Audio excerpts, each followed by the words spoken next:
Left-Wing Kingz. Listen, think, act, repeat. The intricate relationship between the United States and Israel is shaping Joe Biden's political future in the run-up to the 2024 presidential election. The delicate balancing act of supporting Israel while condemning its humanitarian atrocities are putting the president in a precarious situation, to say the least. So, Ace, is supporting Israel hurting Biden's re-election bid? Yes, it is. It's affecting him with his poll numbers and things of that nature. Now, I incumbents always have low approval ratings when they're, the election year. They're always the ones that kind of be held responsible of what's going on with the country, and that's always a challenge going into a second election. So let's kind of be real with those poll numbers. But Israel has got Biden across the barrel, Netanyahu, and because of what they're doing, and because of their world stage, and because they're just having they're causing a humanitarian issue with this war that they're causing, and it's hurting him a little bit more than it's probably hurting Trump, because he's the guy in the office right now. Americans hold him responsible with the policies that we have set in place. Now, to his credibility, he kind of inherited that, and that's kind of what he's working with, what he has, and America's had an ongoing relationship with Israel that he has to kind of live by, but they're being reckless, and it's affecting him when it comes to the election. The death of these World Kitchen workers is really big, and it's really bad for a lot of reasons. Not because it was just an accident and the bomb just went astray and hit them. It's because it was a targeted, converted mission to go out and hit these specific trucks, be it an intelligence problem or whatever the case may be. They wipe these people out. You know what I'm saying? And these are people out just trying to feed people in Palestine, which already Palestine, who's lost 30,000 plus people in this war and in this conflict, because Israel just went ham on them, man. They just went down and just, relentlessly went down on these people and are killing a lot of people and don't really have any justification for it. Our hearts all go out to Israel. What happened on October the 7th. We understand what happened with that, man. That was tragic, and that's ugly. But man, we don't see no end of it. And right now y'all are going to the point where anybody over there is dying. You got to stop that. And the problem is, when you kind of look into it, and I kind of researched it, is Netanyahu is influenced by a lot of pro-right, racist Israelites over there. They have no regard to Muslim or Palestinian life. So that's why they're going over there, because politically he's kind of being held over the barrel. But the thing with that is, he may be one of them. You know what I'm saying? So it's ugly. It affects them. It's people over here that are definitely going to look at that and make a decision for it. And I don't want to get too much into American politics and my thoughts on that, but it's affecting him more than it's affecting Trump, because he's the incoming president. Definitely agree. Our younger voters, which I'm proud of them, I think they're more empathetic to situations. So they see over 30,000 people being killed, and again, our hearts go out to what happened October 7th, but we were going after Hamas and not every Palestinian child and mother and father. And that's what they have to realize. And so when you see all these numbers, and like you said, people trying to help and now they're getting blown up, just innocents being killed, I think they're very empathetic to that. And they feel like our president's doing nothing to stop it. So they're like, I'm not voting for maybe this one over here, but I'm definitely not going to support you either, because I don't agree with any type of genocide that may be happening. Yeah, so with all of the atrocities, genocide, everything that's going down, we all know it's bad, but the U.S. is still supporting Israel. They just sent another package over there to them, money, funds, and weapons. So why does the United States support Israel, Wanda?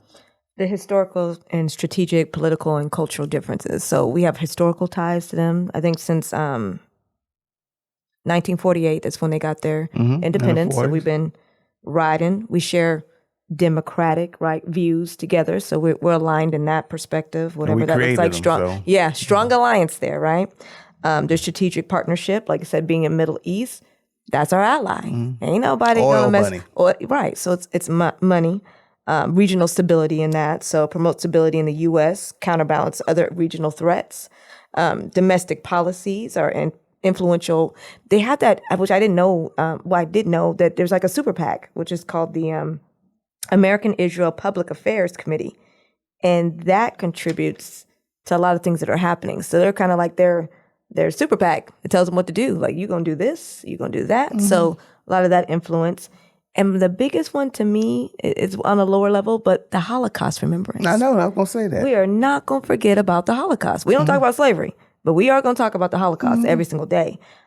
So the memory of the Holocaust and the desire to prevent future atrocities, and it is an atrocity, but they are not, that is something that's inbred, and you're going to remember, and you're not going to repeat. And you're going to love us, and you're going to support us, because what happened to us was an atrocity. And that's what they do. So it's quite a few reasons. It's really complex in nature, but that's where we're at. Yeah, it's crazy that the descendants of the Holocaust are the ones causing this war right now and causing all the humanitarian efforts over there. But I don't blame the Israelite people. no. Don't think that's coming from them. I think it's from the administration there. And I think it's got like a dark curve to what's going on. And you know, like I said, I don't think it's like the people are behind this and let's go. You know, I don't think so. But I think like they've leveled like 70% of that country. Like if you look at it, it's just like level. Who's going to build that back up afterwards? Who's going to get all them lands and resources afterwards? Like who benefits off of that? And I think it's a small contingent of people that understand, all right, if Palestine's to the point where it's just decimated and we don't have a two-state situation set up here, we're going to walk over there and we're going to become rich. And I think that's a dark underlying tone to what's going on over there with a select few out of that country. You know what I'm saying? With that being said, America is pretty much funding them and giving them the bombs and everything to do that. Okay. And I listened to Bernie Sanders this week talk about it. Bernie Sanders is a Jewish American political, one of the biggest ones here. And he's even against it. It's like, look, we got to stop funding them right now. That's the point we got to put across there. And I think easier said than done when it comes to Biden. Yeah, you know, you can say you're going to do that, but you have to play the political game. Hopefully we get to that point. But yeah, we have to do something as Americans. Like they're not even letting food trucks in over there. You know what I'm saying? Like, what are y'all doing? Using food as a weapon? Once again, these are from Holocaust survivors that went through being starved to death. Yeah, right, and hiding. went through all of this. I don't think they want that either. But yeah, but I don't, like I said, I really don't feel that the people are like just that much against I think they're just against what's going on that we are. Yeah. So I don't want to pretend like I'm a historian here because I don't know the answer to this. But if anybody out there online, Tina, anybody who wants to look this up, help me out with this, because I want to make sure that we're being accurate when we say that Israel has Holocaust survivors, because Israel is a Middle Eastern country that I'm pretty sure, I don't know the answer to this, but I want to make sure. There are Christians there. There are Jewish people there. There are all kinds of people there. But during World War II, Hitler in Germany was taking Jewish people from European countries and putting them into concentration camps and killing them.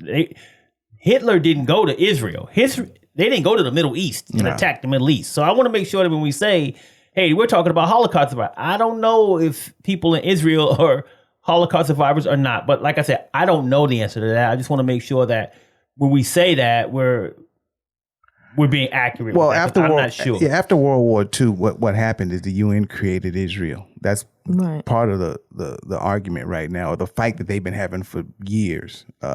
They created Israel specifically for a lot of those Holocaust survivors And to then go they to. went there. That's what I thought too. Okay. That they Well, if they went there, migrated then there. That's why thank you it's for that, because I have just a wanted to larger make sure. Jewish population, Yeah, and but in that's the why. 40s, yeah, and then Right. I just wanted to make sure. yeah, because thank y'all. all that land used to Right. be British owned, and then Right. the British kind of took over, and then Right. after Right. that, we kind of jumped into I it. appreciate that context because I had no idea about Yes. that piece. I saw the So, documentary. I did. okay then. I So, read. so what can the United States do to stop Israel from doing all of this? Stop funding them. I mean, that's the first thing. Stop funding them. As much as like we can't just say, man, we through with them. We can't do that because we already know what that's going to be. But we have to stop. We have to stop until they start having a conscious humanitarian effort to save those people.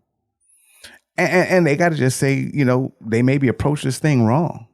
Look, I think they've done damage that they're not going to be able to fix for 100 years, man. I mean, they've killed generations. They've had people's babies die and uncles die and all of that stuff with people that had nothing to do with what happened over there.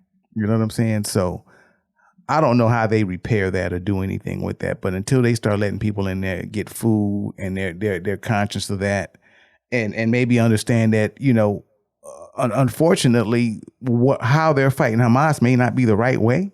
Mm-hmm. Then the best thing we can do is say, hey, look man, we can't fund this until you figure out what's going on. We can't send you no more bombs. We can't do whatever. We can't back you on this one.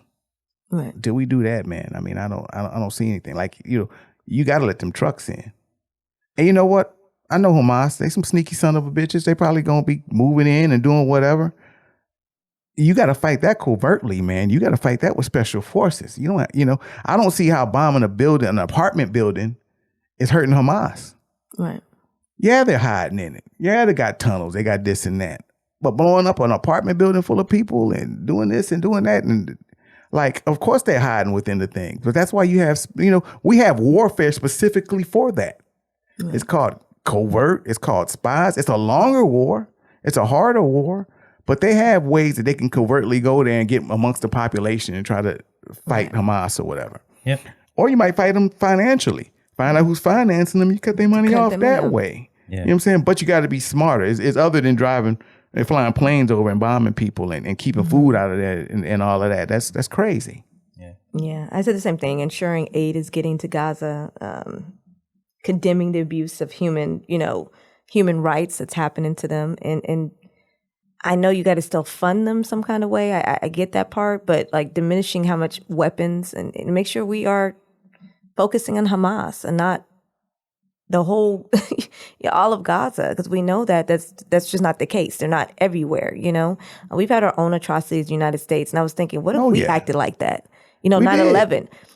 But we got ourselves together and realized we cannot. You can't hate all Muslims didn't do this. All white people didn't do what they did to black people. Can you imagine we were uprise and just start? I hate everybody. You can't be like that. And I feel like we are doing a disservice and we're communicating a totally different message because we're not doing that in our own country. And we know racism's alive and well, but we ain't going around killing racists. You know what I mean? Like you can't do that. And it's not everybody. It is a small port. I don't know how big Hamas is, and I'm sure they've wiped out with 30,000. You had to have wiped out some of them, but I just think they need to remember why we are there. What was the purpose? And have we gone too far in certain situations? And I get they need to start talking about their hostages. Let's talk about that. Let's have some communication so we can get back and move forward. I think that you are both 100% correct. I mean, first and foremost, communication is key. We have to help them maybe mediate, have some open lines of communication between Hamas and Israel with us as the mediators. I think that might help. Also, to your point about you don't have to keep fighting it the same way. Fight your war differently. Mm-hmm. Like, and I understand there's risk involved with not dropping bombs because for Israel, hey, we could drop bombs on them from far away or drones, and none of our troops are in danger, and we can just blow up whatever we want. But that's the problem. They have to be more either covert or they have to be more specific and laser focused on what they're trying to do by sending in troops. To me. Hey, we're not going to give you no more bombs, but we're still going to help you. We're going to give you like strategic information on where you need to go, but you're going to send troops there and get specific people. You're not going to, you're going to go in there with eyes on the situation. You see a lady holding a baby, you're not going to shoot her. You're going to keep going down the hallway, tell that lady to move. You know what I'm saying? Like, we can fight it differently, and we can provide them strategic information, intelligence, whatever they need to help them get their troops as safe as possible to Hamas and take them out instead of just bombing stuff. If you know there's a tunnel in a building, you're going to blow up that, send some troops there. Send them into the building, right? We need to encourage them to do it differently by either giving them the support they need to do it differently or just taking the bombs away and saying, you ain't got no more bombs from us, bro, because y'all blowing up regular people. So we'll still help you, but we're going to help you in a different way. Yeah. I mean, America, like, you know, we're not one to talk, man, in the Iraqi war and all that. We blew up hospitals and we did a lot of wrong things and created, I think we created like some ISIS and situations, ISIS-X, and people in Syria were fighting. I mean, I think we prolonged a lot of things and stretched things out because we overreacted to what happened in 9/11. And not saying that we shouldn't have reacted at all. I was 100% with it. Hell, I got emotional behind it. You know what I'm saying? But the thing is when you look at it in hindsight, and this is what we kind of told Israel, we could have went a better way about doing it without now, well, we had an issue with one terrorist cell. We've created many now. You know what I'm saying? Like, how many people right now in Palestine are like, yo, I don't care what's going on after this. I do not like Israel. I'm going to join Hamas, whoever the hell, and I'm ready to put my life on. And you know, and they may be somebody who's, you know, a young person. Now you've created a whole nother generation of people who don't like you, and it's going, you know, and now you're going, that conflict's just going to go on. You didn't make things better at all. You know what I'm saying? And on top of it, they hungry and starving, and they had to watch people starve and do all of that, man. You can just only imagine the feelings against that country. So, like, you know, something's got to change, man. You know what I'm saying? Even if you want to get things to even be better, something's got to change. And I can't see people how they don't understand that, or they're just that they just that don't have that compassion for people to the point where they're okay to seeing that happen, man. You know what I'm saying? So, what I don't understand is why you ain't clicked that like button yet. I know you was waiting on me to stop talking. I sure was, so I can say click it. Subscribe to Left Wing Kingz, and also make sure that you share this content on all your social media platforms out there. So we got a few comments in the world of YouTube. We got Danielle Hamilton. What's up, Danny Sangs? She says, I want to do a performance show dedicated to getting people out to vote. And we got your back on that one. I like that idea because it's almost voting time. Yeah. We got Pastor V, Vincent Robinson, in the building. He says the European Jews that claim the land they truly don't own but claim it. It goes deep.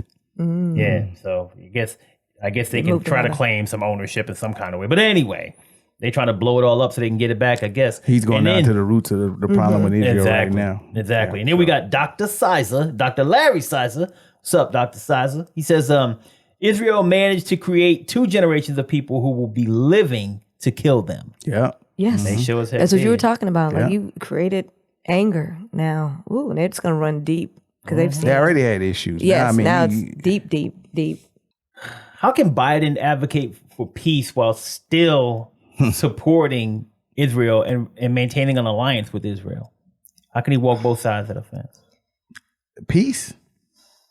Yeah, I don't know. I can't even put that on Biden like that, man. Like peace, man. He's putting it on himself. He's out there. He's making statements saying, "Hey, y'all need to stop these atrocities, but here's some money."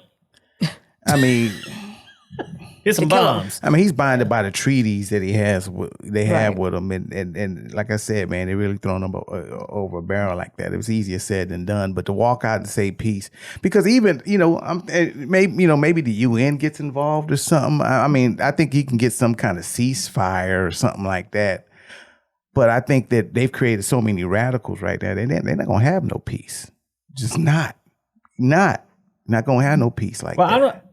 All I'm asking is how can he advocate for it? Not can he like create peace? Because I don't think anybody can solve that problem. Yeah. But he needs to be an advocate for peace. And how can he do that without sounding like a hypocrite? Well, I mean, you send people money and bombs, and then you. Well, I mean, and it's hard because that? who you trying to for? You know, how you trying to advocate for peace for? What, Hamas? No, like I said, it ain't like we got another nation where you can kind of sit down and say, but Hamas ain't a nation; they're a terrorist group. They don't never want peace. That's what they do.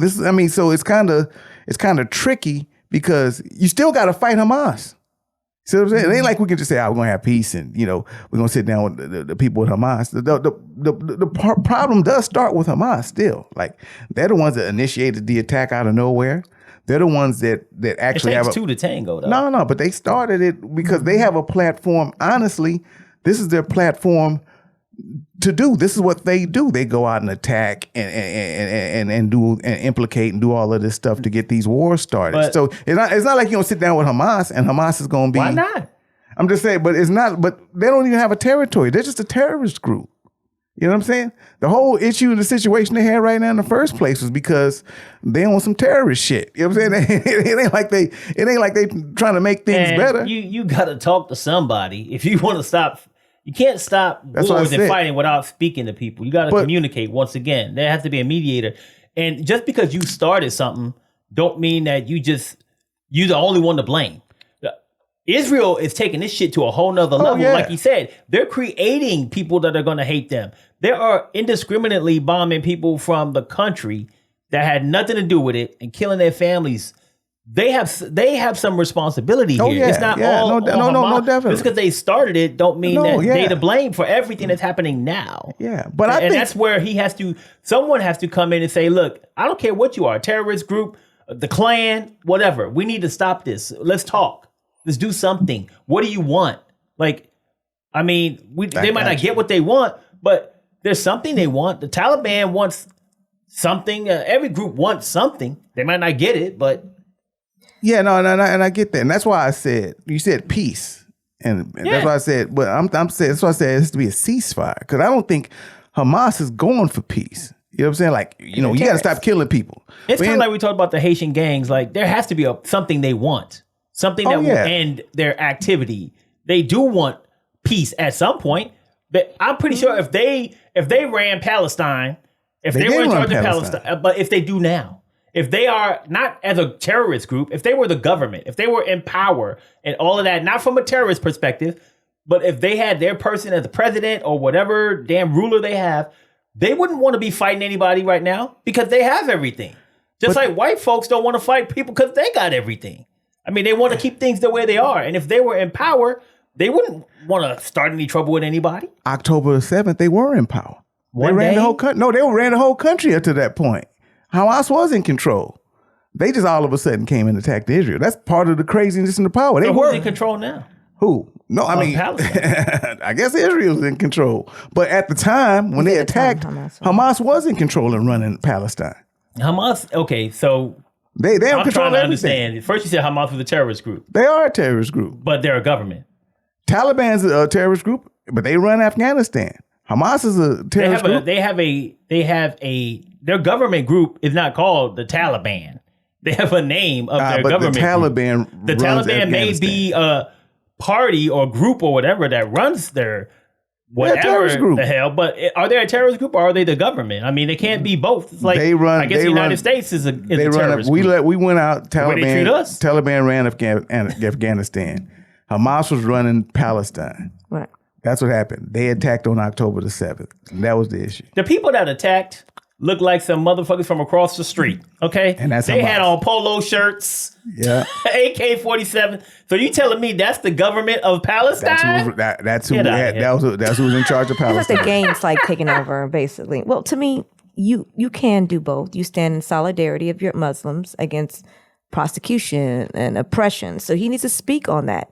And Israel does have a right to protect or defend itself against Hamas. Not the Palestinian innocent people that are running around. Well, according to him, that's the government. So if you fight in Iraq, let's say we went to war with Iraq, we were indiscriminate because we're fighting the country. He just said that Hamas is the country. They're in charge. Well, so it shouldn't matter who we blowing up then. No, but it's Hamas who we're trying to. He just said Hamas is the government. Hamas was in charge of argue with each other. Yeah. Anyways, advocate for Israel. October for 7th, one. Also, in charge of it. Stand in solidarity of your Muslims against prosecution and oppression and injustices. So he needs to speak out on both. And that way it'll be a win-win. But he's not doing that right now. So we're going to work on you, Bitey Boo.